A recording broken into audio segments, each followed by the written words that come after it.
Que faire donc mes frères lorsque vous vous assemblez? Chacun de vous a-t-il un psaume?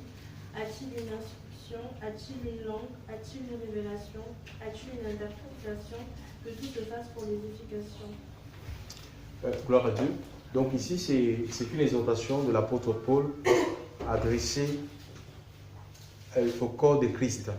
Quand je parle du corps, c'est l'Église en fait. L'Église qui n'est pas un bâtiment. Parce que Jésus ne viendra pas enlever un bâtiment. C'est l'assemblée. On voit ici que donc toutes ces personnes qui se rassemblaient ont reçu quelque chose. Donc chacun est appelé à participer. Hein? Chacun est appelé à participer, à apporter quelque chose qu'il a reçu pour faire quoi? Pour l'édification. Donc c'est un centre d'édification. Il n'y a pas des gens, des gens qui sont...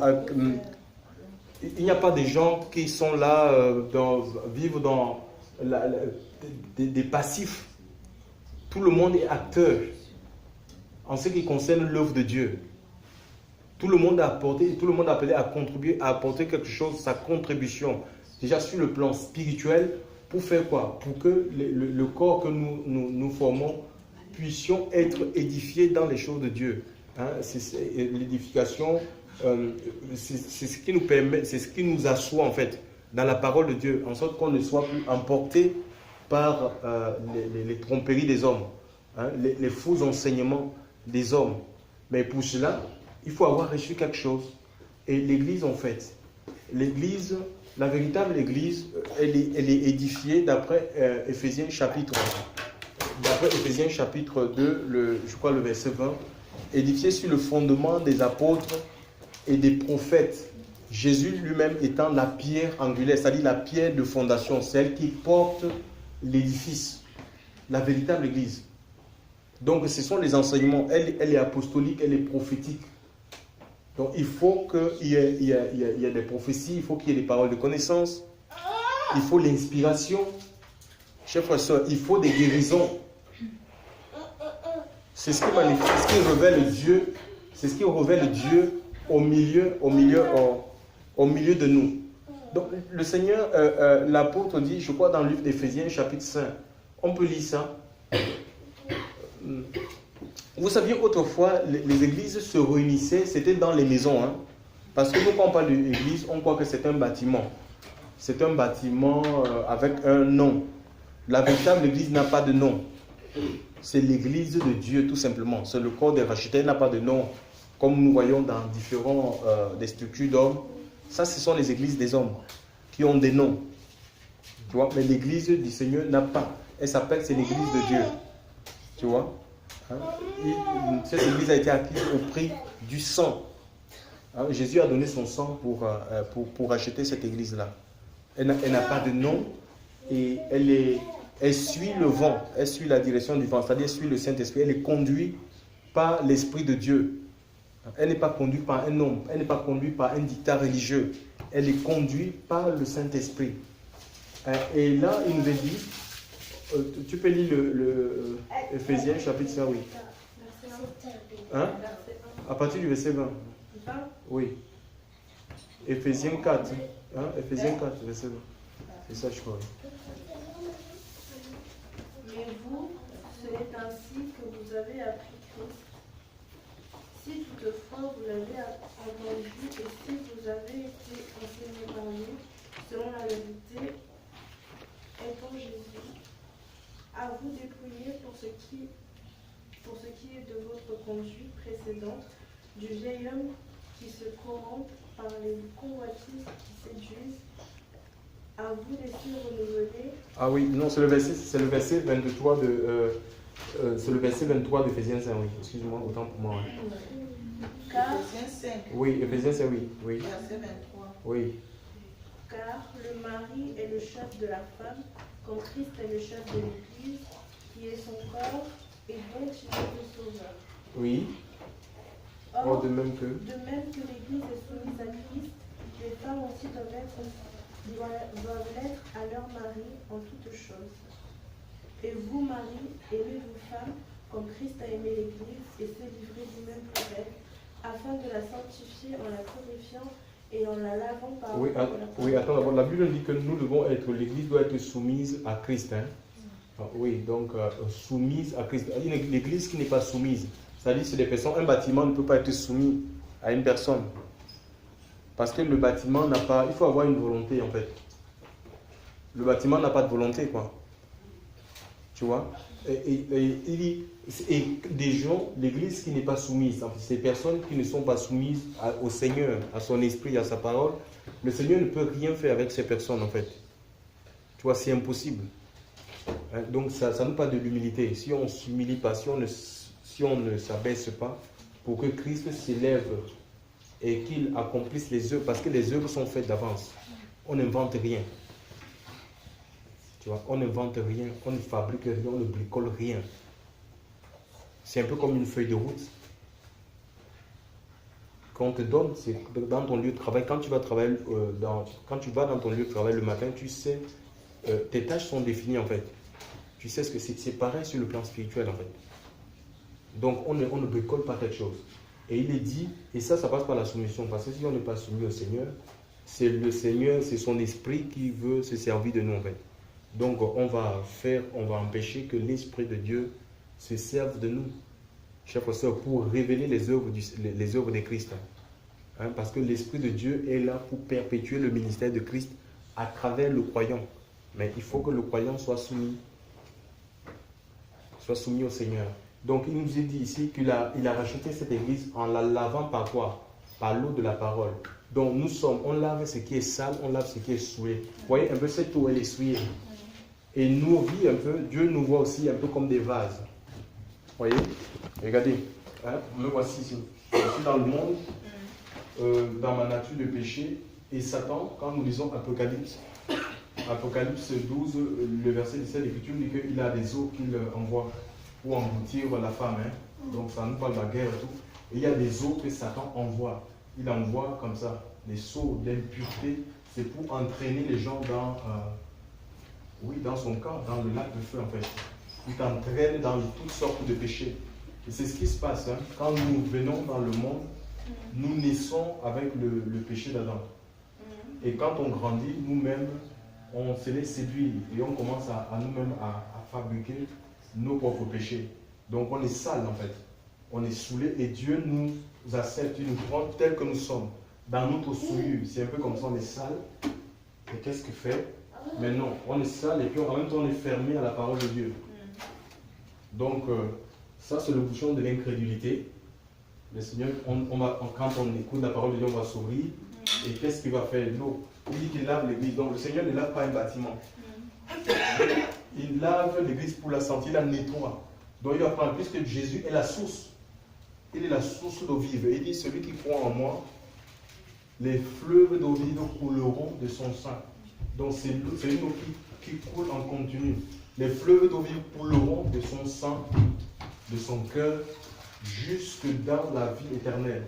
Parce qu'en fait, quand on se donne au Seigneur, la vie que Dieu nous donne, c'est une vie immortelle. C'est une vie qui n'est pas, qui ne s'arrête pas dans ce monde. Tu vois? C'est pas une vie passagère. Tout ce qui est passager est condamné à ce monde. Ça ne traversera pas. C'est impossible. Mais c'est une vie continue. Donc, qu'est-ce qu'il fait? Comme je me suis ouvert au Seigneur, il est la source, il m'abreuve en fait. Il va faire quoi? Il va me... Donc l'eau, voilà, l'eau, ça coule. Il me nettoie, il me purifie en fait. Hein. Donc voilà, donc le Seigneur est la source. Je me suis ouvert à sa fontaine. Il est la fontaine d'eau vive. Nous avons cet effet. Ça, c'est l'eau de la parole. Hein. Quand on parle de l'eau de la parole, c'est l'eau de la parole. C'est la parole de Dieu qui nous lave. Hein, il faut qu'on soit à l'écoute. Parce qu'il y a des gens qui disent qu'ils n'ont plus besoin. Ils ont le Seigneur, ils n'ont plus besoin d'être enseignés. Non. Ils n'ont plus besoin de la Bible. Ils suivent l'esprit. Mais l'esprit, c'est la parole. Et la parole, c'est l'esprit. Donc, il n'y a pas... l'esprit, c'est un peu comme l'électricité qui fait... et la parole de Dieu, c'est des rails. Donc, et notre vie, c'est un peu comme un train. Donc, le train a besoin de l'électricité, en même temps des rails. S'il n'y a pas de rails, ben, on déraille. Hein? on va prendre notre direction. Donc, le rêve nous permet de rester sur la bonne voie, sur la bonne direction. Donc, aussi longtemps que nous restons notre cœur ouvert à la parole de Dieu, voilà donc le Seigneur, il libère l'eau de son esprit, l'eau de sa parole. Tout ce qui est sale, ça s'en va au fur et à mesure. Tout au long, oui, donc c'est continu, c'est tout au long de notre vie. C'est comme ça. Donc on voit les transformations, la Bible parle de transformation en transformation, et de gloire en gloire, comme le Seigneur le fait. Donc ça c'est la parole de Dieu qui vient, parce que le Seigneur est pur, son nom est pur. Hein? Il nous purifie, il nous nettoie, il enlève toutes les saletés. Et au fur et à mesure que la présence de Dieu gagne notre vie, tu vois, tout ce qui est mauvais en nous, tout ce qui est caché, ça s'appelle des jalousies, et ça va sortir en fait. Le Seigneur va faire jaillir ça. Pour ça, Dieu peut bénir une personne là, tu vois, et ça directement, mais tu as un sentiment de jalousie. Pourquoi tu vois? Oui, maintenant, tu peux rester sur ça en fait. Tu commences à convoiter, à jalousie, pendant que tu vas avoir, tu commences à parler mal. Au lieu de dire non, mais Seigneur, je n'ai pas le droit d'avoir ces sentiments, je suis un enfant de Dieu, je dois me réjouir. Parce que la Bible me dit, réjouis-toi avec ceux qui sont justes. L'autre est dans la bénédiction parce que cette personne a été visitée par le Seigneur. Donc je dois me réjouir en fait. Tu vois, parce que c'est ma soeur. Hein? Je dois pleurer. Imagine quelqu'un qui passe par la souffrance, tu te réjouis, c'est pas normal. Tu vois, tu dois pleurer avec cette personne. Donc, et c'est comme ça en fait. Et Dieu nous révèle, au fur et à mesure, nous révèle l'état de notre cœur. Notre cœur, il y a des choses qui sont cachées, qui sont enfouies. Ça remonte en surface, ça remonte en surface. Ça remonte, l'eau purifie, l'eau purifie, l'eau purifie. Vous voyez? En Christ. Oui, tu vois comment on s'entend s'éclaircir, non? Voilà, donc c'est comme ça en fait. Donc il lave, il nous lave, parce que le Seigneur ne prendra pas une épouse sale, hein, souillée par le monde, la compromission. Et puis je veux ajouter que quand tu ressens ça, ce sentiment de jalousie, c'est le Seigneur aussi qui te fait ressentir ça. Et après, si tu vas te dire que mais pourquoi j'ai ressenti ce truc-là? Au fond de moi, je suis comme ça. Oui, il te montre ce que tu es en fait, tes limites. Il te révèle tes limites en fait. Parce que tu dois avancer en fait. On doit avancer, on doit prospérer avec le Seigneur. On doit se laisser transformer, tu vois. On se laisse transformer jusqu'à ce que nous allons devenir tel il est, la Bible dit tel nous serons. Tel il est, tel nous serons. Donc, le Seigneur n'est pas encore là. Parce que la Bible dit que sur le jour où il viendra que nous serons changés en un clin d'œil. Et on deviendra comme lui. Oui, tu voulais poser une question? Vas-y, je t'écoute. Tu vois comment l'eau est devenue propre? Oui. Donc, au fur et à mesure, donc c'est comme ça. Si on reste, c'est comme ça. En fait, on doit se laisser nettoyer, on doit se laisser purifier par le Seigneur. Et ça passe par la parole de Dieu. Ce n'est pas parce qu'on est dans les maisons. Le modèle apostolique, ce sont les églises, les assemblées, les églises dans les maisons. Vous avez différentes salutations. L'apôtre Paul lui-même, c'était un grand ministère, un grand homme de Dieu. S'il avait voulu, je ne sais pas, construire un grand bâtiment pour parquer les gens, il l'aurait fait. Mais dans Actes, on peut lire Acte 28 ou Romains, je ne sais pas. Oui, Acte 28, verset 30 à 31. Je pose la question. Oui. On peut lire, s'il vous plaît. Verset combien? 30 à 31, oui. Paul demeura 2 ans entiers dans une maison qu'il avait louée. Il recevait tous ceux qui venaient le voir, prêchant le royaume de Dieu et enseignant les choses qui concernent le Seigneur Jésus-Christ en toute liberté, dans les paroles et sans aucun empêchement. Tu vois, c'était sa maison d'habitation. Et les gens allaient vers lui et ils enseignaient quoi? Le royaume des cieux. Il n'enseignait pas autre chose. Il enseignait les choses qu'il avait vues Tu vois, le Seigneur dit, je t'ai établi ministre et témoin des choses que tu as vues et celles pour lesquelles je t'apparaîtrai. C'est dans Acte 26, à partir du verset 18. Tu vois, celles pour lesquelles je t'apparaîtrai. Ça veut dire que nous allons, si nous sommes dans le Seigneur va continuer à nous apparaître, à nous donner des nouvelles visions, des nouvelles orientations. Donc on ne peut pas fonctionner sur quelque chose qui est préétabli. Hein? Ça devient routinier, chers frères et sœurs dans le Seigneur. Donc il enseigne des choses qu'il a expérimentées, chers frères et sœurs. Des choses qu'il a touchées du doigt. Il a expérimenté le pardon des péchés, la délivrance, parce qu'il était lié, il faisait des choses qu'il ne voulait pas. J'ai la volonté de faire du bien, mais le mal est attaché à moi. Qui me délivrera de ce corps de mort? Romains chapitre 7, verset 24. Grâce soit rendue à Jésus-Christ. Donc, il va expérimenter qu'il y a une délivrance pour ceux qui sont enchaînés dans le péché. Et Dieu, le Seigneur délivre de la puissance du péché, chers frères et sœurs. Il enseignait, chers frères et sœurs. Il enseignait dans sa maison. Parce qu'aujourd'hui, les gens disent, oui, moi, modèle d'église de maison. Les gens disent, bon, maintenant, c'est des églises de maison. Je vais rester, moi et mes enfants, dans ma maison. Je ne veux plus de pasteur, je ne veux plus d'apôtre, je ne veux pas des hommes de Dieu qui vont m'enseigner. C'est complètement faux. Même des églises de maison, je peux dire au jour de la Bible, ces églises de maison étaient sous la conduite des ministères. C'est les ministères qui dirigeaient ces églises de maison. Ce sont des ministères. Tu vois, ministère, apôtre, prophète, évangéliste, pasteur. On peut lire Acte 20. On peut lire Acte 20. Ces églises de maison, ce n'étaient pas des gens qui décidaient, chacun va ouvrir son église de maison et rester dans son coin.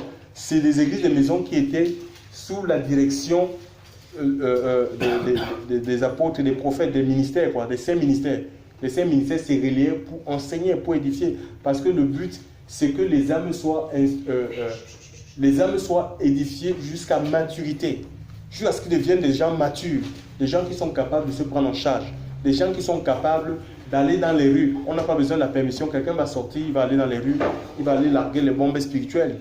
Quand je parle de la bombe, c'est aller proclamer l'évangile et prier sur des cas, sur des situations, amener les âmes à la foi, pas dans un système. Tu vois, conduire les âmes au Seigneur. Oui, Acte chapitre 20, qu'est-ce que l'apôtre Paul dit? Vous êtes Acte 20? Acte 20, verset 30. Attendez, je vais trouver le verset. Acte 20. Maman.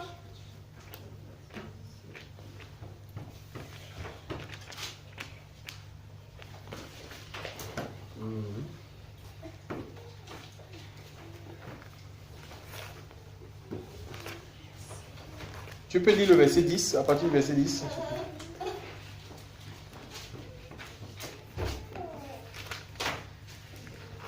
Mais Paul, étant descendu, se pencha sur lui et le prit dans ses bras en disant, ne vous troublez pas, car son âme est en lui.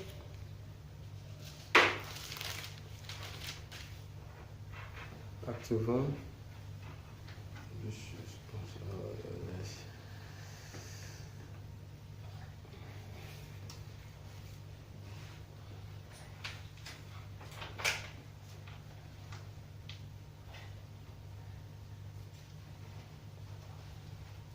Voilà, donc c'est le verset, vous savez, c'est le 20, Acte 20, verset 20, oui.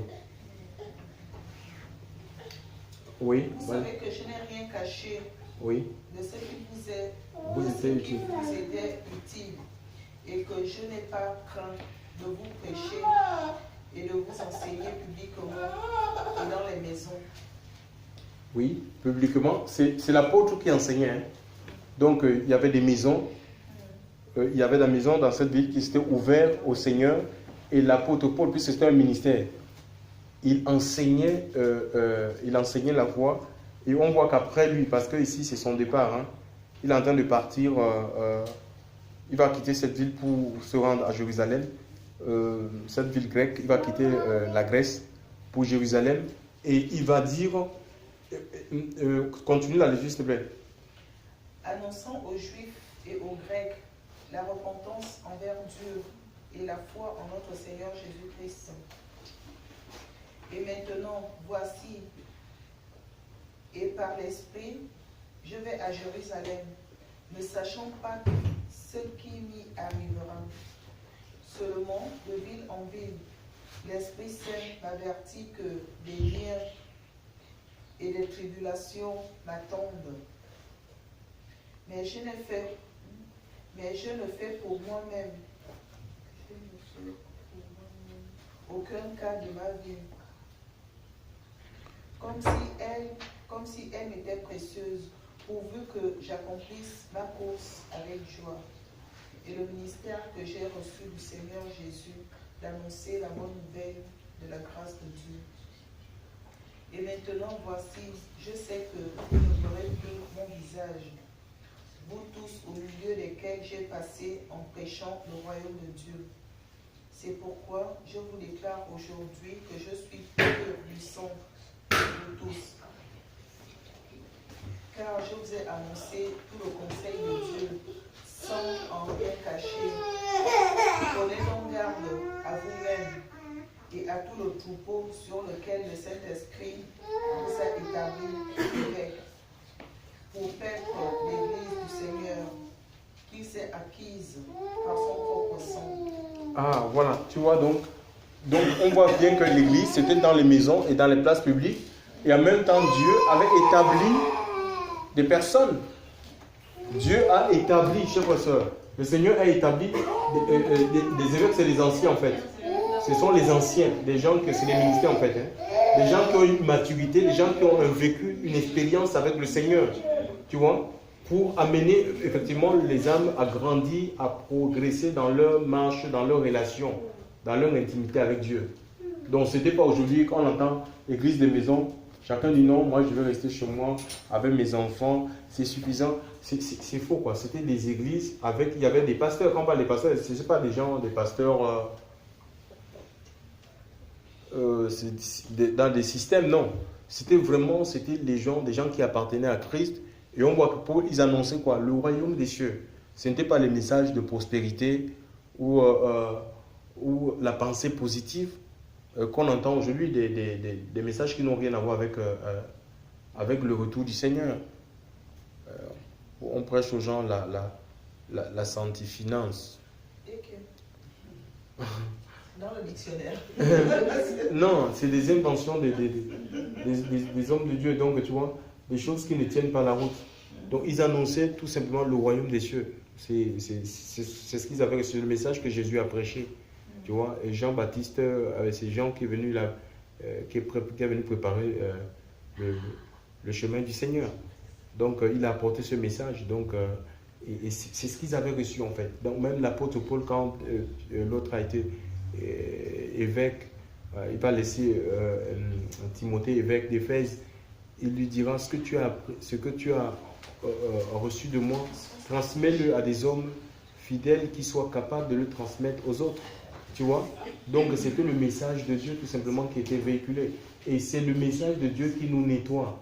C'est pas des messages qui vont essayer de contrôler les âmes pour les renfermer dans un système. Ça non. Parce qu'il dit aussi qu'il y a après lui, le verset 29, il nous a dit, car je sais qu'après moi, mon départ, il s'introduira parmi vous des loups très dangereux qui n'épargneront pas le troupeau. Donc il faut faire attention parce que les gens se disent que oui, c'est la même église, c'est ce qu'on entend. C'est la même église, c'est le même Dieu. Attention, c'est pas le même Dieu, c'est pas la même église. Parce qu'avant même que Jésus dise, je bâtirai mon église, il y avait des églises. Les églises, parce que le mot c'est ecclésia, c'est un terme grec.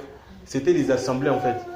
C'était des assemblées d'hommes où les gens ils faisaient des lois et ils décidaient sur diverses orientations qu'ils voulaient pour leur vie, pour leur communauté. Donc ça existait déjà les églises. Mais le Seigneur, il y a l'église, c'est comme dans le monde, il y a des églises et des hommes. Et il y a l'église du Seigneur. Et il y a des gens qui se servent du nom de Dieu, mais qui n'appartiennent pas au Seigneur, ils veulent faire du business. Si vous n'êtes pas avoir un discernement aiguisé, il y a des gens qui veulent attirer des foules sur eux pour faire du commerce. Ils vont créer des entreprises. Et si vous êtes dans un endroit où, oh oui, voilà, nous avons l'arrivage des montres qui viennent je ne sais pas, de l'Italie, voilà, où dans on présente les montres aux gens, on présente les ceintures, les pantalons, des choses comme ça. C'est pas normal. Dans un lieu où on dit on cherche la face de Dieu, ça ne peut pas être le commerce. Il faut vraiment faire attention, chers frères et sœurs. Parce que quand on voit, on sait qu'il y a des foules. Si tu as des foules, tu peux facilement, même le diable peut te mettre ces idées-là. Et penser là, ben, tu peux ouvrir une activité, puis tes premiers clients, ça sera les chrétiens. Les chrétiens. Et surtout si tu as une position d'autorité. Ils vont acheter parce que même ils ont... Bon, ils ont peut-être... Oui, tu vois. Oui. Tu vois, donc on ne fait pas de commerce avec les choses de Dieu. Il n'est pas interdit qu'un homme de Dieu fasse des activités ou fasse des affaires. Mais il y a une frontière. Hein. Tu ne peux pas parler de ton activité. Il y a des médias pour ça. Si tu veux faire la publicité de ton entreprise, ben, il y a les médias. Tu vas à BFM TV, tu vas... Hein, voilà. Pour ça, mais ce n'est pas dans l'assemblée là où on prie. Non, chef frère, dans le Seigneur. Donc, il y a ça. Donc, les motivations sont vraiment diverses. Quoi. Et Paul aussi, dans le livre de Romains, chapitre 4, verset 5, il y a des salutations qu'il va envoyer à Aquilas et Priscilla. Il dit l'église qui se réunit dans votre maison. Donc, on voit l'église. Et si on vous demande que votre église, c'est où? Il faut dire que notre église se réunit dans les maisons. Les gens ne vont pas comprendre ça. Oui, c'est biblique. Éphésiens, il y a Colossiens 4, verset 15. Salut Nymphas et l'assemblée qui se réunit, ou l'église qui se réunit dans sa maison. Donc, c'était dans la maison et c'était des anciens.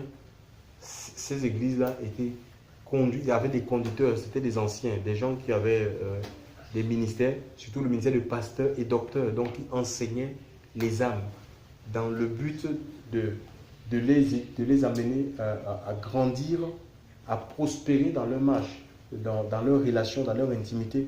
On peut lire Éphésiens chapitre 4, verset 11. C'est pourquoi les ministères ont été donnés. Ce n'est pas pour dominer sur les gens, ce n'est pas pour écraser, ce n'est pas pour détruire les gens. Quand quelqu'un n'est pas d'accord avec toi, tu vas essayer, tu vas commencer à prendre des versets de la Bible pour taper sur la personne. On n'est pas obligé d'être d'accord avec toi sur tout, mais il faut rester, il faut enseigner la parole de Dieu. Tout simplement, après c'est le Seigneur qui convainc les uns les autres. Hein. Pour certains, ça va vite, d'autres, ça prend du temps.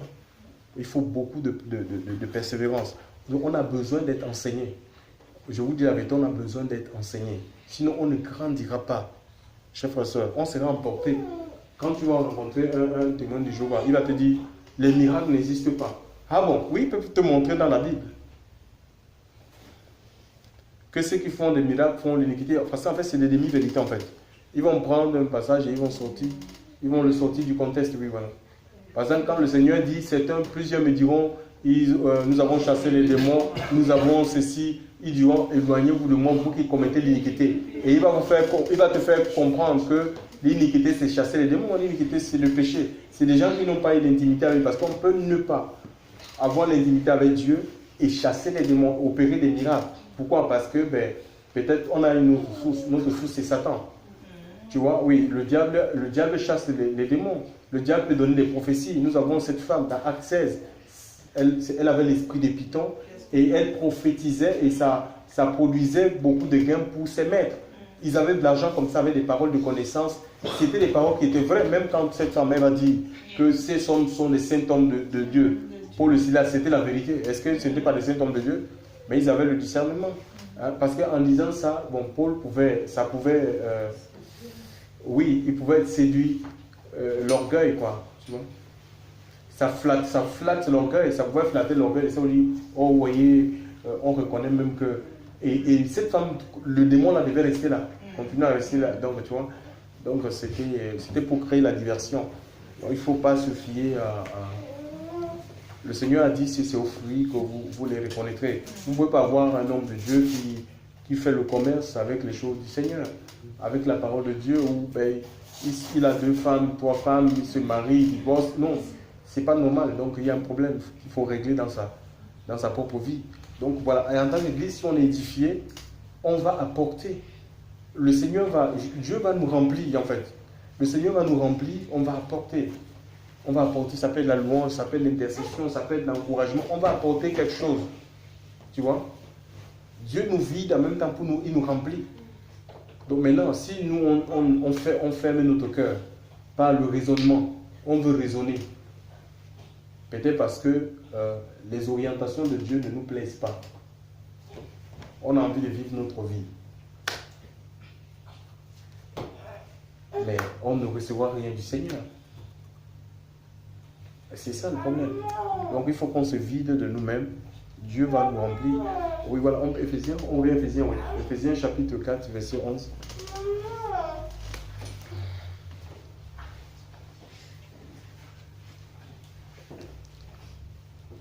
Qu'est-ce que ça nous dit? Je ne dis pas cela à cause de mes besoins. Éphésiens 4, verset 11. Ah non, je vais déjà voir. Éphésiens 4, verset 11. Lui-même donc a donné les uns pour être apôtres, les autres pour être prophètes, les autres pour être évangélistes, les autres pour être pasteurs et docteurs, pour travailler au perfectionnement des saints. Voilà, ils sont pour travailler au perfectionnement des saints. C'est-à-dire, les saints, c'est quoi? Ce sont les mis à part. C'est le peuple de Dieu. Les gens qui ont été touchés par la parole de Dieu, ils sont à part, en marge de la société, en marge de ce monde. C'est des gens qui ne refusent, qui ne veulent plus se conformer à ce monde. Et ces gens-là, en écoutant la parole du Seigneur, mais Dieu va parfaire leur foi. Il va parfaire leur foi, leur amour pour lui. Tu vois? Leur obéissance. Et ça, Dieu a donné des dons, ce sont des dons. Mais là, aujourd'hui, dans des systèmes d'église, ils ont fonctionnalisé. Ils ont fonctionnalisé les ministères. Hein. Ils ont professionnalisé, c'est devenu des professionnels. Tu peux aller dans une faculté de machin, théologie, université chrétienne, tout ça, école biblique, les académies. Et on te donne la lettre. Mais la lettre, ça tue. Parce qu'en fait, ces gens-là, qui sont appelés par Dieu, il faut qu'ils dépendent du Seigneur. Pour faire quoi? Pour donner la nourriture qui est convenable. Matthieu chapitre 24. On va revenir sur Éphésiens. Matthieu 24.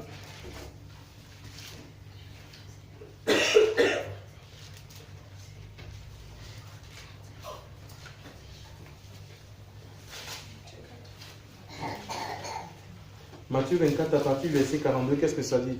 S'il vous plaît, calmez-vous. Hein. Vraiment, calmez-vous. Quoi.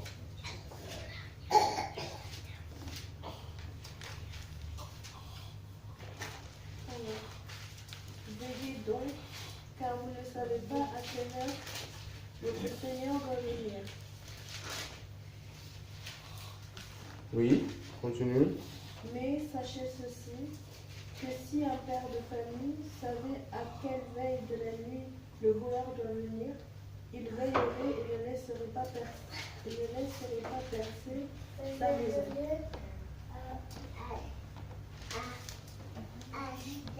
Le verset 43. C'était ça. Hein? C'était ça, verset 43. Et oui, on continue le verset 44. C'est pourquoi vous aussi, tenez-vous prêts, car le Fils de l'homme viendra à l'heure où vous ne serez pas. Oui, le verset 45. Quel est donc le serviteur fidèle et prudent que son maître a établi sur tous ses serviteurs pour leur donner la nourriture au temps opportun? Vous voyez, il dit Dieu établit, le Seigneur dit, il établit ici quoi. Il établit quel est donc le serviteur fidèle et prudent que son maître a établi sur tous ses serviteurs. Ça veut dire que tous sont des serviteurs et Dieu va établir certains serviteurs. Il va donner la responsabilité à certains plus qu'à d'autres. Tu vois, tous on est appelés à servir Dieu en fait. C'est ça le but. Dieu, il perfectionne les saints. Donc c'est équipé. Il équipe les saints pour les vies. Il y a des besoins. La moisson est tellement grande. L'œuvre de Dieu est grande, mes soeurs. Tu vois, le royaume des cieux, c'est le seul endroit où il n'y a pas de chômage. Les gens, ils luttent pour rien. Dans les bagarres, quand vous voyez, il y a les bagarres dans les systèmes d'église, en fait. Les gens, ils se battent pour avoir des places. Les gens, ils se battent pour avoir des places. Et pourtant, mais notre place, au miroir, c'est dans le corps mystique de Jésus, le corps qu'on ne voit pas. Il faut savoir ce à quoi Dieu t'appelle. sur le plan spirituel. Et ça va te garder quoi? Ça va t'éviter des luttes inutiles. Tu ne vas pas te comparer avec, je ne sais pas, non. Inutile, chers frères et sœurs. Les gens, on lutte pour des places, on lutte pour des positions. Ce n'est pas ça qui nous rend efficaces en fait. Hein, on ne sera efficace et puissant que si on est à l'endroit où le Seigneur nous veut. Tu vois? Parce que si Dieu t'a fait pied, mais tu vas marcher, on n'apprend pas le pied à marcher. Tu vas marcher naturellement. Donc ici, il y a des serviteurs qui sont établis sur les serviteurs pour faire quoi? Pour nourrir. Pour nourrir les autres. C'est écrit, hein. De son maître, en arrivant, trouvera, béni soit. Quel est donc le serviteur fidèle et prudent que son maître a établi sur tous ses serviteurs pour leur donner la nourriture au temps opportun? Béni est ce serviteur que son maître, en arrivant, trouvera agir de cette manière. Je vous le dis, en vérité, il établira sur tous ses biens. Tu vois? On peut lire aussi Matthieu ou Jean 21 à partir du verset 15. Et on va revenir sur Éphésiens. Donc le Seigneur, ce n'est pas le fait que l'église, que le retour dans les églises de maison, ça ne veut pas dire le rejet complet des ministères. Non, Dieu va lever les ministères dans ces églises, dans ces assemblées de maisons-là. Dieu lève les gens pour vraiment, parce que ça ne date pas de nos jours, hein, même du temps de Jérémie, il y a des prêtres, des pasteurs qui s'étaient détournés de la voie de Dieu, ils avaient préféré plutôt l'argent, tu vois, et ils se sont mis à égarer le peuple, à détruire le troupeau du Seigneur. Donc, le Seigneur suscite une nouvelle génération de gens qui le craignent pour enseigner sa parole. Oui, ma soeur, tu peux lire, qu'est-ce que ça dit? À partir du verset 15, oui. Et après qu'ils eurent dîné, Jésus dit à Simon-Pierre, Simon, fils de Jonas, m'aimes-tu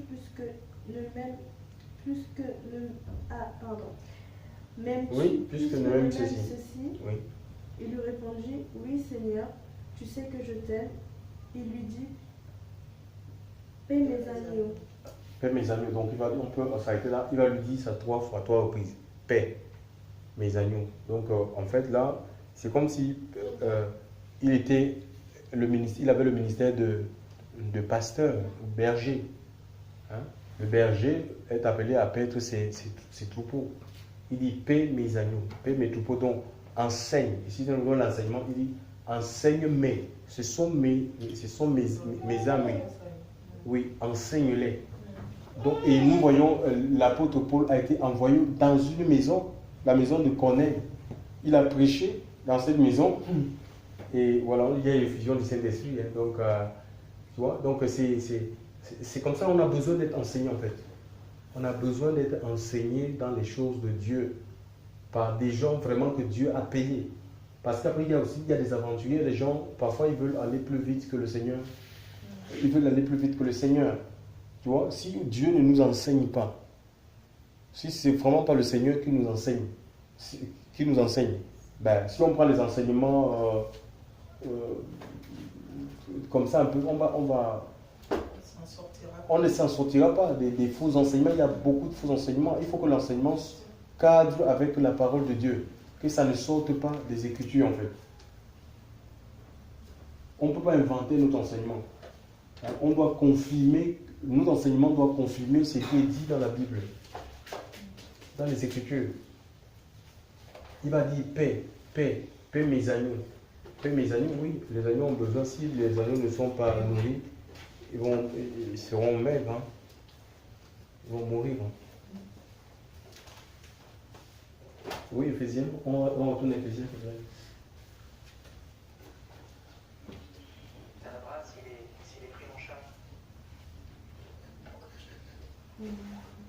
Pour le perfectionnement de Saint Éphésiens 4, verset 11. Lui-même donc a donné les uns pour apôtres, les autres pour prophètes, les autres pour être évangélistes. Oui, c'est Dieu qui donne, hein. Lui-même a donné. Donc on ne s'arroge pas. On ne s'arroge pas le titre d'apôtre, prophète, évangéliste, pasteur, docteur. Tu ne le deviens pas par toi-même. Tu ne le deviens pas parce que tu as... Ah ben, il y a une école là-bas, l'école qui sort les prophètes. Tu vas suivre les enseignements et puis on te dit, voilà, tu es prophète. C'est un don. Comme c'est le Seigneur qui fait de toi ce que tu es en fait. Ce n'est pas les hommes en fait. Oui, même s'il peut passer par des hommes pour t'enseigner comme des... Oui, mais c'est Dieu qui met ce sceau en toi en fait. Comme prophète, comme apôtre, c'est des dons que Dieu donne à l'église. Donc ce n'est pas des gens qui sortent des facultés de théologie. Il faut faire une faculté pour devenir apôtre, prophète, non. Ce sont les dons de Dieu. Oui. Les autres. Comme les apôtres de la Bible, ils avaient été appelés par le Seigneur. Il les a appelés 12 apôtres et il les a enseignés. Jésus lui-même il les a enseignés pendant 3 ans. Tu vois? Et ce n'était pas suffisant. Après, il fallait qu'ils soient revêtus de l'Esprit de Dieu. Ils étaient revêtus et maintenant ils pouvaient rentrer pleinement dans le service. Alléluia. Oui. Les uns pourraient être évangélistes, les autres pourraient être pasteurs et docteurs pour travailler sur le discernement des saints pour l'œuvre du service. Donc on voit ici, il y a une diversité de ministères. Aujourd'hui, nous on connaît un seul ministère, seulement le ministère de pasteur. Il y a une diversité de ministères en fait. Il y a une diversité. C'est une richesse. Donc ce n'est pas les gens qui vont se mettre à lutter. L'apôtre n'est pas plus grand que l'évangéliste plus grand que le... Ce sont des ministères qui travaillent ensemble, chacun avec son couloir, son département. C'est un peu comme dans le monde. Nous avons, par exemple, dans le gouvernement de ce monde, nous avons un ministre et puis il y a le ministre de la Justice, le ministre de l'Éducation, le ministre de, je ne sais pas moi, le ministre de la Santé. Donc, imagine, le ministre de la Justice dit que moi, je suis plus grand que le ministre de l'Éducation. Le ministre de l'Éducation ne vaut rien du tout. Mais qui forme les magistrats? Ce n'est pas l'éducation. Tu vois, il y a une interdépendance en fait. Tu vois, on ne peut pas parler comme ça. Donc, et c'est tous ensemble, chers frères, tous les ministères ensemble qui sont appelés à former. Quand on parle de 5 ministères, regardez ces 5 ministères. Si ces 5 ministères sont ensemble, s'unissent, mais le diable est neutralisé. Tu vois?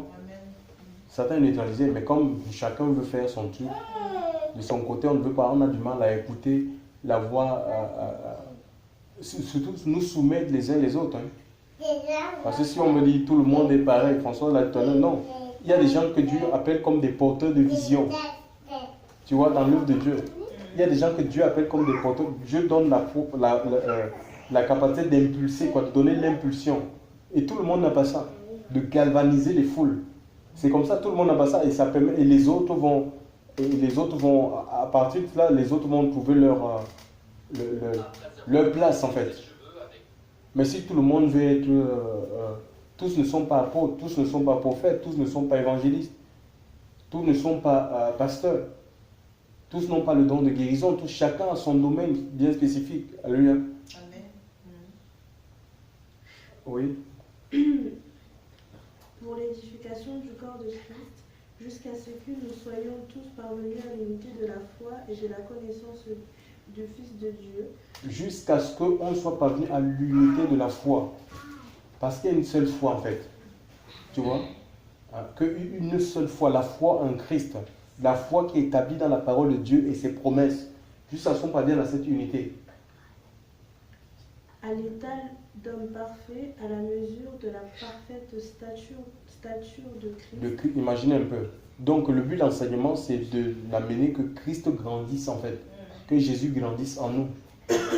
Jésus grandisse. La taille, quand on parle de ça, Jésus croissait en sagesse, en stature, en tout, en intelligence, en grâce, devant Dieu et devant les hommes. C'était visible. Dieu savait que son fils était en train de grandir.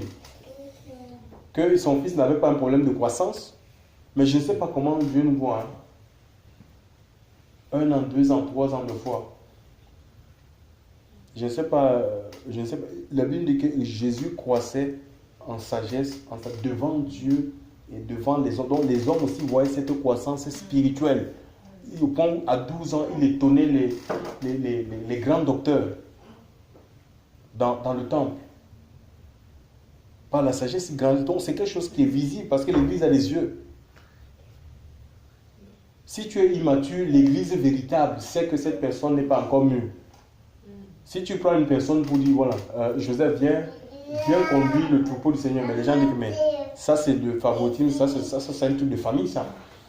Tu vois, parce qu'ils feront, l'église véritable saura que mais il n'a pas de compétences, que mon fils n'a pas de compétences, ils le voient. Donc on peut pas, il n'y a pas de place pour le favoritisme, les partis pris. C'est impossible ça. Parce que la véritable église, elle a les yeux spirituels, elle voit.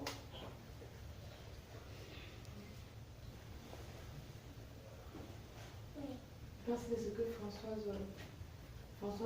voulait sûrement dire quand par rapport à imposer les mains ou prier pour les malades, parce que c'est vrai qu'il y a certaines personnes qu'on voit bien que franchement il est encore au lait.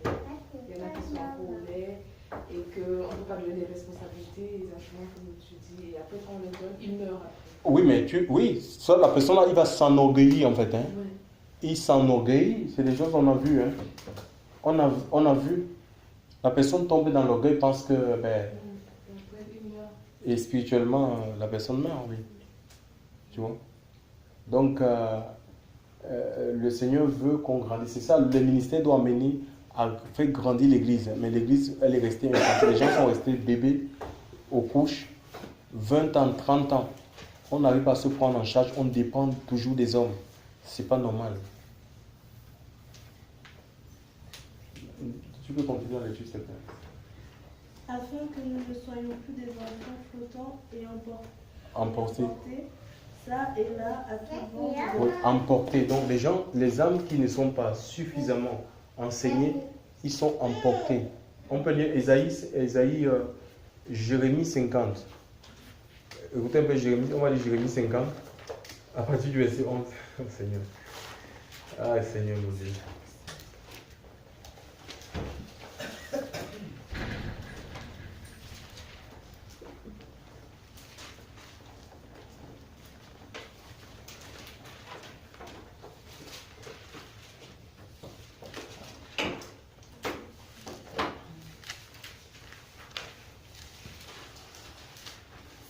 Jérémie 53, 11.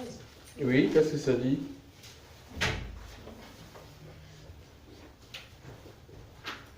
Attends, bon.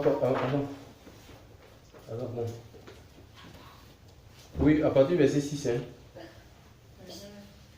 Mon peuple était un troupeau de brebis perdues.